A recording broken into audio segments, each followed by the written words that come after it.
एक बार की बात है, एक प्रोफेसर अपनी क्लास में आए, लेकिन इस बार उनके हाथ में किताब नहीं बल्कि एक खाली कांच की जार थी। छात्र थोड़ा हैरान थे। ये क्या लेकर आ गए सर? प्रोफेसर मुस्कुराए और बोले, आज मैं तुम्हें एक ऐसा सबक देने आया हूँ जो तुम्हारी जिंदगी को हमेशा के लिए बदल सकता है। उन्होंने टेबल से कुछ बड़े पत्थर उठाए और एक एक कर जार में डालने लगे। जार धीरे धीरे भरने लगा और कुछ ही देर में पत्थर जार के मुंह तक पहुंच गए। प्रोफेसर ने पूछा, बताओ, क्या जार अब भर गया है?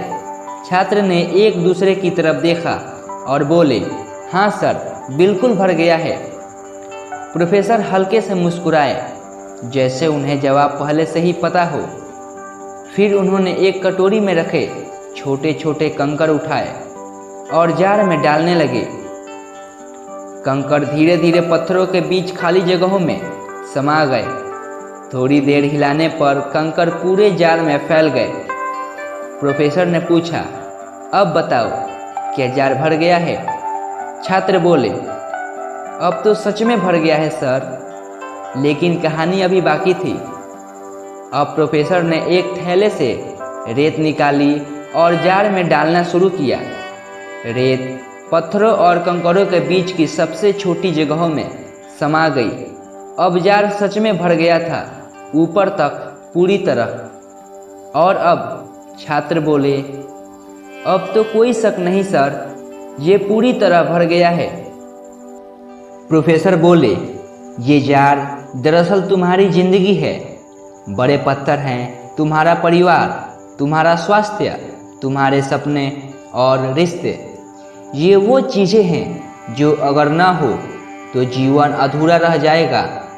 कंकड़ हैं तुम्हारी नौकरी, पढ़ाई, घर, जिम्मेदारियाँ। ये ज़रूरी है, लेकिन इनसे ज़्यादा ज़रूरी नहीं।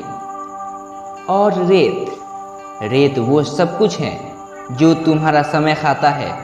सोशल मीडिया, गॉसिप, जलन, बहस, बिना वजह की उलझने। अगर तुम पहले रेत से जार भर दो तो पत्थरों और कंकड़ों के लिए कोई जगह नहीं बचेगी। यानी अगर तुम जिंदगी में फालतू चीज़ों में ही उलझे रहो तो ज़रूरी चीज़ों के लिए कभी समय नहीं मिलेगा। छात्र एकदम शांत थे। हर कोई अपनी जिंदगी में झांक रहा था। कहीं वो भी तो पहले रेत ही तो नहीं भर रहे थे। प्रोफेसर की बात सीधे दिल में उतर गई थी। शायद पहली बार उन्होंने सिखाया नहीं बल्कि समझाया था। जीवन का असली मतलब।